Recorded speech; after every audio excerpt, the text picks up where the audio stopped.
Acu berjalan melewatinya dan melangkah masuk ke dalam gedung yang menjulang itu. Dengan suara rendah ia berkata, "Sejak saat ini mataku akan menjadi lenteraku dan hatiku akan menjadi api lilin di dalam lentera itu." Begitu menginjak pintu gerbang merah tua itu, cahaya lentera di hadapannya begitu terang benderang. Seketika itu juga seakan membakar matanya. Di depan serambi depan terdapat lantai marmer putih yang saling menyambung. Air di kolam di kedua sisinya jernih bagaikan cermin. Di papilonnya terdapat beberapa tiang yang diukir dengan indah. Aroma harum memenuhi rumah itu. Tirainya terbuat dari kain brokat dan manik-manik. Dipannya terbuat dari batu kumala. Langkahnya bertahtakan emas. Aroma wangi yang pekat bagai angin sejuk bulan ketiga menerpa wajah, membuat orang hampir mabuk. Kuisui melangkah ke depan dengan suara rendah yang penuh hormat. Ia berkata, "Setelah Nona pergi bertahun-tahun yang lalu, Yang Mulia segera memperbaiki wisma ini. Pengerjaannya memakan waktu 2 tahun lebih, dan akhirnya sekarang sudah menjadi sangat bagus." 2 orang pelayan istana berlutut di lantai. Begitu melihat Acu berjalan mendekat, mereka serentak bersujud, lalu mengucapkan selamat dengan suara nyaring. Acu berjalan masuk. Ia melihat bahwa langit-langit ruangan itu dibuat dari kayu tan. Lentera-lenteranya dibuat dari kristal, dihiasi dengan piringan kumala dan kayu cengkiang. Tirai-tirainya yang dibuat dari sutera bagaikan lautan. Tiang begantungan lenteranya bertahtakan butir-butir mutiara yang dapat berpendar di malam hari. Berkelap-kelip memancarkan cahaya bagai rembulan yang terang benderang. Di tiang aula itu diukir burung-burung luan pancawarna yang dihiasi serbuk emas. Di bawah cahaya lilin berkilauan menyilaukan mata. Di atas selembar kertas merah berpola hias tembus yang disapu emas, dilukis beberapa kuntum bunga magnolia yang kurus. Aroma harum menerpa. Dengan samar-samar ia teringat akan malam bertahun-tahun yang lampau itu. Dengan sikap kekanak-kanakan, Lice merampas hiasan rumput seorang dayang istana, lalu menancapkannya di pelipis Acu yang berambut tebal bersama dengan sekuntum bunga magnolia. Surat itu adalah maklumat penganugerahan gelar untuk dirinya. Di bawahnya tertera cap Kekaisaran Lice, namun gelar di belakang maklumat penganugerahan gelar itu belum diisi. Sundi melangkah ke depan, lalu berkata dengan suara rendah, "Saat itu, Yang Mulia belum memutuskan gelar apa yang akan beliau anugerahkan. Untuk waktu yang lama, beliau merundingkannya dengan para pejabat. Kantor urusan upacara mengusulkan beberapa gelar. Namun Yang Mulia tak puas dengan semua gelar itu karena kami mengosongkannya. Tadinya kami bermaksud untuk menunggu dan dengan perlahan merundingkannya. Kami tak bermaksud menundanya, namun sekarang sudah tak ada kesempatan lagi untuk melakukannya." Dengan diam, Acu berdiri. Api lentera bagai setan, dengan dingin menyinari pipinya yang pucat pasi. Sudut-sudut mulutnya merah tua, jari jemarinya menggenggam titah kekaisaran itu erat-erat, dengan begitu kuat hingga buku-buku jarinya memutih. Ruangan-ruangan dalam wisma itu megah dan indah, dipenuhi berbagai macam benda berharga yang mungkin diinginkan orang. Semuanya adalah perlengkapan pernikahan yang disiapkan oleh Lice untuk dirinya, yang sudah ditaruh di sini selama bertahun-tahun. Rongga matanya terasa agak panas. Mau tak mau, keningnya berkerut dalam-dalam. Dengan suara yang dalam dan tenang bagai danau hijau jamrud, ia berkata dengan hambar, "Karena maklumat ini belum diturunkan, tak usah menyebut gelar itu lagi." Sundi mengangguk-angguk. "Semua perkataan Nona sangat benar. Malam sudah larut. Nona beristirahatlah dahulu. Hamba mohon diri." Setelah berbicara, ia berbalik dan pergi. Pintu gerbang merah tua perlahan-lahan ditutup. Suara yang berat bagai suara guntur yang terdalam bergulung-gulung melintasi tanah di tengah kegelapan. Mikiang melangkah keluar sambil membawa sepucuk surat. Keningnya berkerut dengan suara pelan. Ia berkata, "Nona, Tuan Muda Yuen kembali mengirim surat." Sinar mata Acuh agak bergetar. Ia menerima surat itu, namun tak membukanya. Keringat di telapak tangannya meresap ke dalam surat itu, sehingga agak menjadi lembab. Sambil mengerunyutkan keningnya, Mikiang berkata, "Nona, surat ini sudah surat yang ke-9. Kalau Nona masih tak membalasnya juga, Tuan Muda Yuen akan cemas." Dengan diam, Acuh duduk. Ia masih tak berkata apa-apa. Matanya menatap api lilin di depan jendela tanpa berkedip. Untuk waktu yang amat lama ia seakan linglung. Yambe dan Dakia kembali berperang. Mereka sudah 4 kali bertempur di gerbang Yanming. Garis depan diperluas sampai ke wilayah Batuha paling selatan.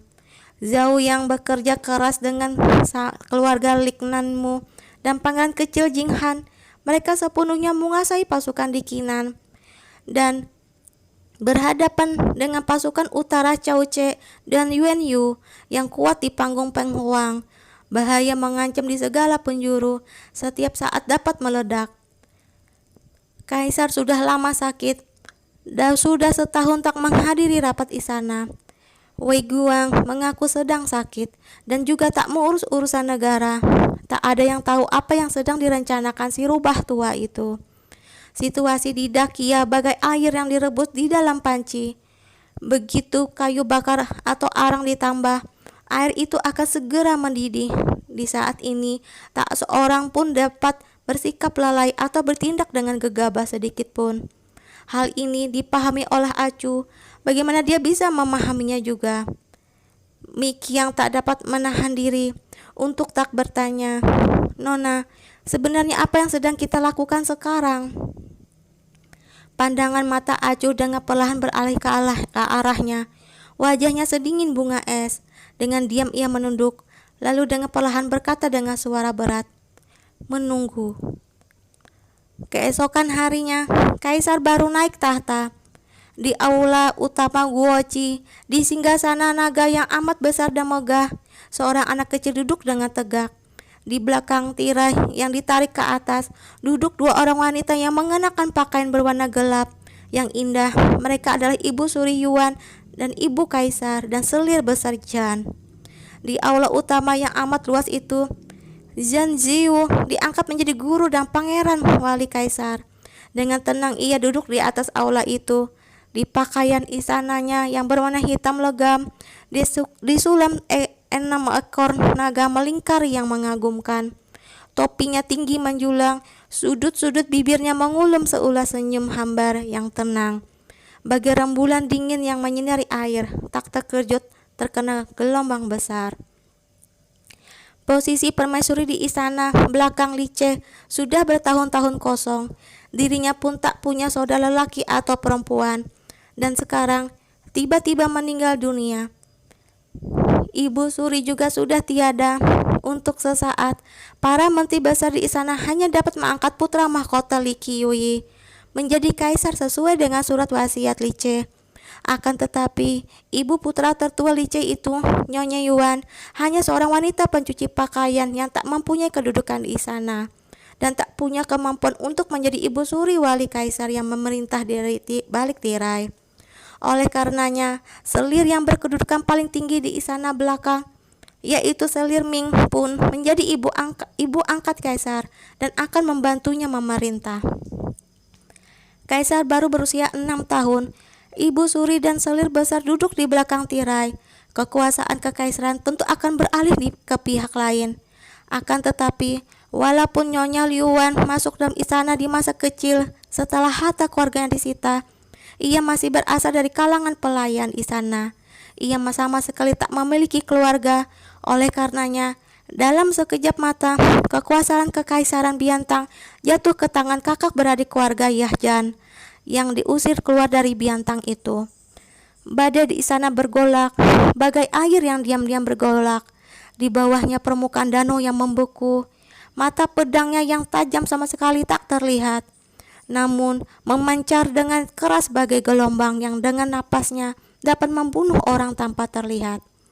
Semua menteri kesayangan kaisar sebelumnya yang dipimpin oleh Sundi ditindas. Demikian pula, semua nama pengikut Raja Luo dimasukkan ke pengadilan Sangli untuk diperiksa dan ditangani.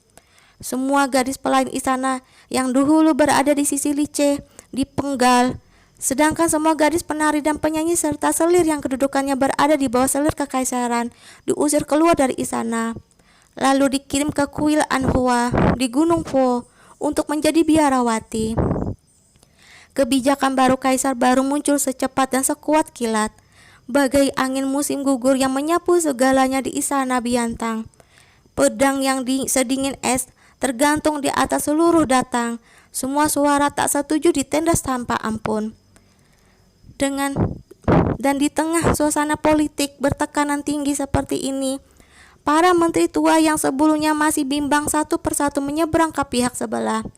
Setiap hari setelah rapat pagi di istana, mereka berkumpul di depan wisma Pangeran Wali Kaisar Janjiu dengan tanpa malu-malu mencari keuntungan untuk diri mereka sendiri, bagai sekawanan anjing yang makan daging busuk. Namun, di luar dugaan Acu, di dalam situasi seperti ini, orang yang pertama kali bangkit untuk melawan adalah Liu Gelao yang dulu sering melawan Lice. Di hari pertama bulan 9, di depan gerbang istana Jiunwu, di depan kereta kuda Janjiu, Liu Gelao menyebut kakak beradik Jan sebagai pengkhianat dan perampas tata, serta pengacau tata tertib istana. Selain itu juga, ia juga berkata bahwa insiden penikaman mendiang kaisar di Aula Ropu sangat patut dicurigai berasal dari tangan mereka kakak beradik. Zhan Jiu dan Zhan Ziming telah berkonspirasi untuk membunuh mendiang kaisar, sehingga mereka sama-sama bersalah dan harus dihukum mati. Oleh itu, ia ditewas di bawah mata pedang pengawal Zhan Jiu. Sebelum mati, ia meneriakkan nama Lice keras-keras. Darahnya menyembur hingga 3 ci, lalu ia tewas di tempat. Saat itu, Zhan Ziyu sedang duduk di dalam kereta. Dari awal sampai akhir kejadian, ia tak menunjukkan batang hidungnya. Sampai Liu Gelao dibawa pergi oleh para pengawal, ia baru turun dari kereta, lalu melemparkan 300 helai uang kertas yang nilainya sama dengan emas dan mutiara untuk diberikan pada anak-anak Liu yang datang untuk mengambil mayatnya agar mereka dapat menguburkan orang tua mereka. Ketika mendengar berita ini, Acu sedang makan. Duoji memberitahukan masalah itu dengannya dengan hati-hati. Tangan Acu terasa agak lemas. Lebih dari separuh sup biji lotus di sendoknya tumpah. Setelah itu, ia merenung dengan diam untuk waktu yang lama. Malam hari itu, untuk waktu yang amat lama, sinar lentera di depan jendela Acu tak padam. Duoji duduk di lantai batu di halaman. Di pinggangnya tergantung sebuah kantung arak dari kulit domba. Ia semalaman duduk tanpa berbuat apa-apa di situ. Setelah kabar tentang Liu Gelao menyebar di datang, gelombang kekacauan yang tak kecil timbul karenanya. Para pelajar dari seluruh pelosok negeri berkumpul di kota Rajatang. Para pengawal yang marah itu menulis lebih dari 10.000 tulisan. Tulisan-tulisan itu masuk ke dalam istana melalui orang-orang yang mempunyai koneksi di istana. Tulisan-tulisan itu meminta pengadilan Sangli, ketiga kementerian dan markas besar, angkatan bersenjata untuk menghukum sang pembunuh dengan berat. Akan tetapi, 2 hari kemudian, Zhan Ziyu mengirim pasukan tengah untuk menindas para pelajar itu dengan kejam.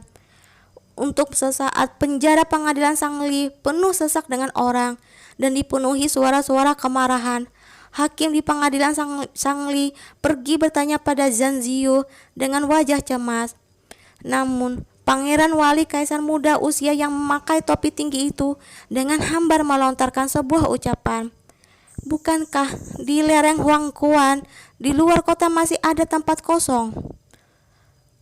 Seketika itu juga, sekujur tubuh hakim berambut putih yang sudah melayani 3 kaisar itu menjadi dingin. lereng Huan di luar kota adalah tempat penguburan yang asal-asalan. Kalau Pangeran Wali Raja berkata demikian, implikasinya sudah jelas. Siang hari itu, penjara pengadilan Sangli terbakar karena suatu kelalaian. Api membakar lebih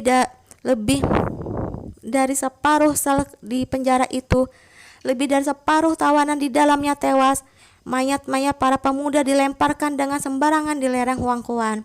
Bahkan peti mati pun tak disediakan.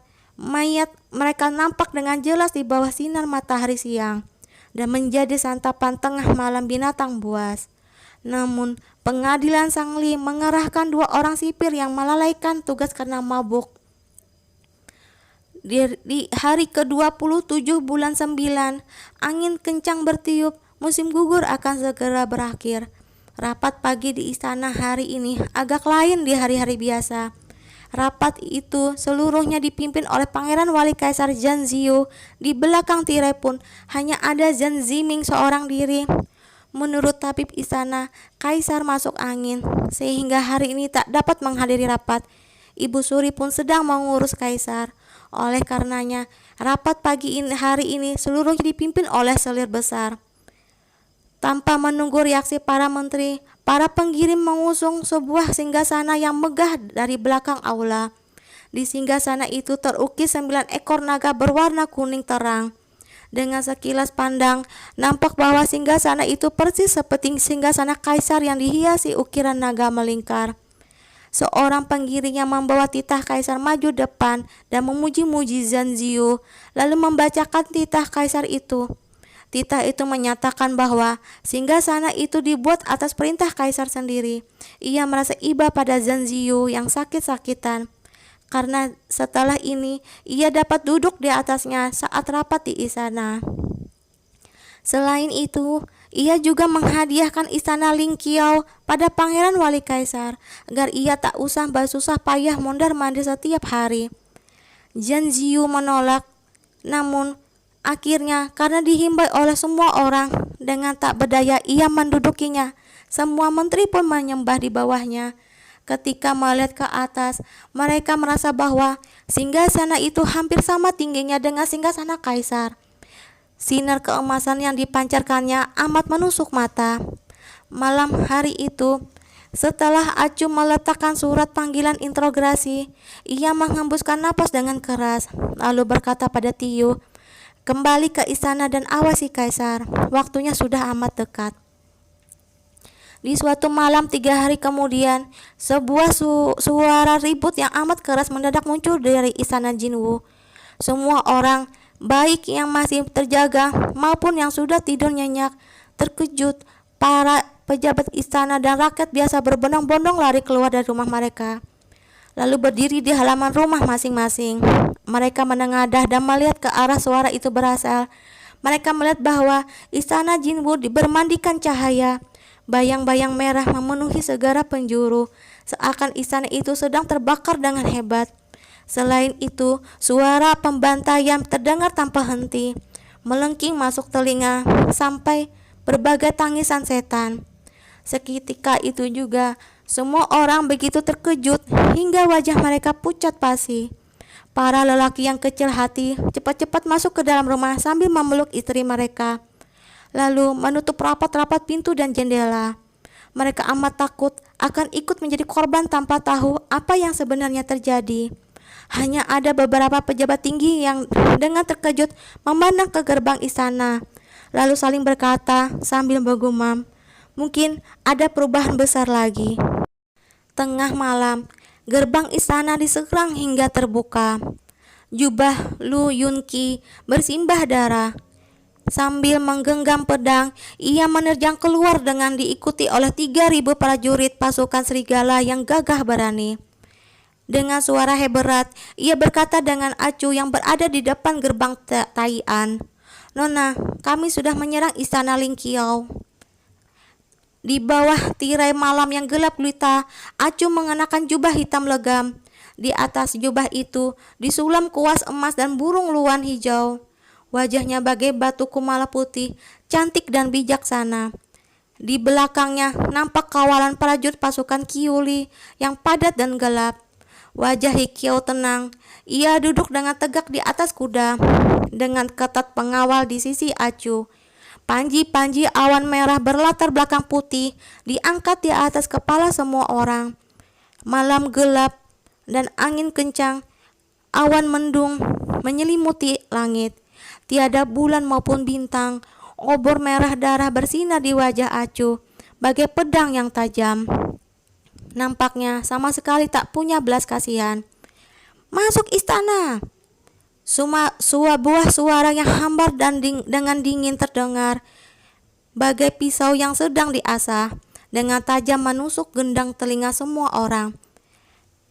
Angin kencang bertiup, mengarut ujung-ujung pakaian Acu yang melambai-lambai. Ia mengangkat dagunya yang kurus dan runcing, sepasang matanya agak memicing, sepasang kakinya dengan pelan menendang perut kuda, memacu kuda agar masuk ke istana yang megah menjulang itu. Ketika pengawal terakhir di istana King Kiau tersungkur, api di istana barat sudah dipadamkan. Du Ping'an berlari ke depan sambil memimpin para prajurit. Sinar matanya yang keras berkilauan di mata pemuda itu. Seakan dalam sekejap mata ia telah tumbuh dewasa. Lebih dari selaksa pengawal berdiri di belakang Acu. Obor yang terang benderang menyinari separuh angkasa, menyinari mayat-mayat yang tergeletak dengan berantakan. Acu memacu kudanya untuk menaiki tangga batu kumala. Papan nama istana Pangeran Wali Kaisar yang di hari biasanya tak berani dilihat orang, telah dibuang ke lantai oleh seseorang. Kaki kuda berderap naik, menimbulkan suara bergema retak. Seorang penggiring istana yang pandai membaca perasaan orang segera berlari ke depan. Ia berlutut di tanah dan dengan nyaring berkata bahwa mereka dengan penuh hormat menyambut jenderal besar turun dari kuda. Acu meliriknya dengan dingin, lalu ternyata benar-benar menginjak punggungnya untuk turun dari kuda. Setelah itu, selangkah demi selangkah, ia berjalan ke pintu gerbang yang agung itu. Pintu gerbang istana mendadak terbuka lebar. Angin dingin yang membawa keharuman kayu kenciang menerpa, meniup mantel Acu yang hitam legam. Golok di pinggangnya bagai es yang dingin dan gelap. Sensasi dinginnya menusuk sampai ke lubuk hati orang. Di aula utama yang kosong melompong, dingin dan sunyi itu, Zhen Ziyu duduk seorang diri, menghadapi air sungai yang bergulung-gulung, terkurung oleh bulan yang jernih. Sinar matanya dingin dan bening, bagai mata air di pegunungan. Dengan suara berat, ia bertanya dengan tenang, "Siapa itu di sana?" Angin bertiup masuk ke dalam jendela berukir, meniup jatuh sehelai kertas cekuan berwarna kuning muda yang dihiasi pola hias naga yang dangkal. Ternyata kertas itu adalah kertas yang digunakan oleh kaisar untuk menulis titahnya. Acu melangkah masuk ke dalam aula utama. Kakinya menginjak lembaran titah itu. Dengan sinar mata acuh tak acuh, ia memandang bayangan di balik tirai itu, lalu berkata dengan tenang, "Aku datang untuk merenggut nyawamu." Zhen Ziyu tersenyum kecil, lalu dengan santai berkata, "Tak nyana, kaulah orangnya." Walaupun seorang bijak memikirkan 1000 kali, pasti ada sesuatu yang terlewatkan. Kau yang berada di ujung tanduk, dalam 5 tahun merayap naik ke berkedudukan yang begitu tinggi. Hal ini tak mudah dilakukan. Dengan tenang, Acu berbicara, ekspresinya kalem, di wajahnya sama sekali tak nampak gelombang.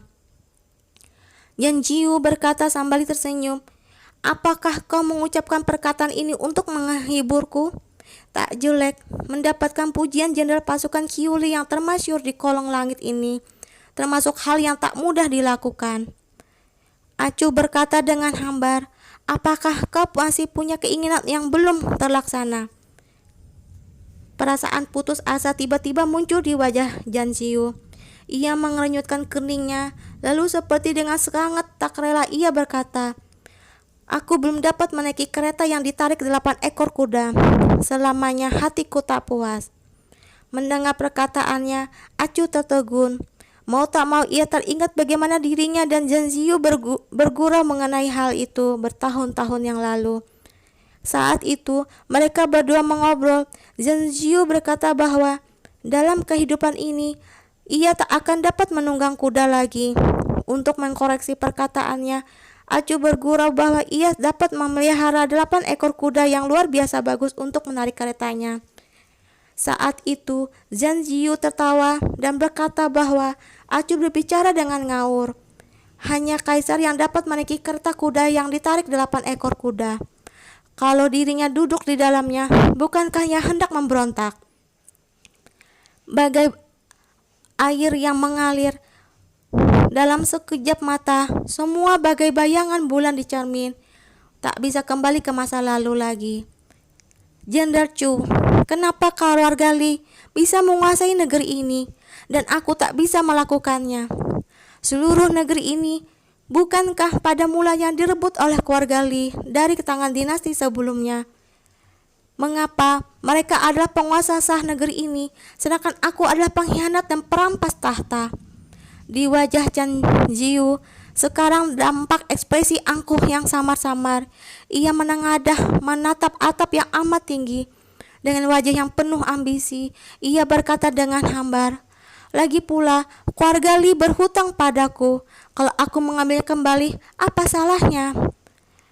Acu tak terpengaruh. Dengan nada tenang ia berkata, "Itu adalah budi dan dendam di antara kalian sendiri, tak ada hubungannya dengan diriku." Dengan perlahan ia maju ke depan. Langkah kakinya bagai pasir yang mengalir dari jam pasir, menimbulkan suara yang bergema di dinding aula utama itu. "Kau telah membunuh orang yang berharga bagiku. Aku akan membunuhmu untuk membalas dendam." Pedang pusaka yang tajam satu cun demi satu cun keluar dari sarungnya. Cahaya dingin berkilauan di malam dingin yang diterangi rembulan. Bagai sinar bintang yang terang benderang, dengan dingin memancar ke wajahnya, melukis sinar dan bayang-bayang putih terang. "Apalagi yang hendak kau katakan? Bebaskan adik perempuanku, ia hanya seorang wanita. Kak, semua ini akulah yang melakukannya." Acu memandanginya. Untuk waktu yang amat lama, ia tak berkata apa-apa. Sebuah rasa pedih dengan perlahan muncul dalam lubuk hatinya. Di luar, angin bertiup dari tempat yang jauh, meniup pakaian kedua orang itu hingga melambai-lambai bagai batangan tinta hiu yang hitam legam. "Maaf, aku tak dapat melakukannya." Dengan amat dingin, Acu mengucapkan beberapa kata itu. Lalu, tiba-tiba menghunus ke badan. Dengan samar-samar ia kembali mengingat malam bertahun-tahun yang lalu, ketika Zhang Ziyu berkata kepada dirinya sambil tersenyum hambar, "Perkataan yang kau ucapkan tak salah. Namun, karena berada dalam situasi ini dan sering tak dapat melihat masa depan, kalau mendapat kesempatan, aku tak dapat menahan diri untuk tak mencoba-coba." Mencoba-coba? Darah sekonyong-konyong menyambur mencerpat di baju Acu yang sehitam tinta itu. Dengan amat cepat meresap, menggumpal menjadi sebuah bayangan hitam. Acu membungkuk dan mengangkat kepala orang itu. Rambut sehitam tinta lelaki itu disisir dengan amat rapi. Wajahnya putih bagai kumala, raut wajahnya tenang, seakan hanya sedang tidur. Hanya saja lehernya yang putus bersimbah darah sangat mengerikan. "Duk!" Acu melemparkan kepala itu ke dalam pelukan seorang pengawal. Lalu berkata dengan suara rendah, "Gantung kepala itu di gerbang istana, supaya pasukan tengah yang sedang menyerang gerbang dapat melihatnya." Setelah berbicara, ia melangkah keluar dari istana Ling Qiao, melompat dengan gesit ke punggung kuda, lalu berkata pada orang-orang di sekitar Lingnya, "Pergi ke aula Ropu." Oke teman-teman, besok kita lanjutkan lagi ya. Assalamualaikum warahmatullahi wabarakatuh.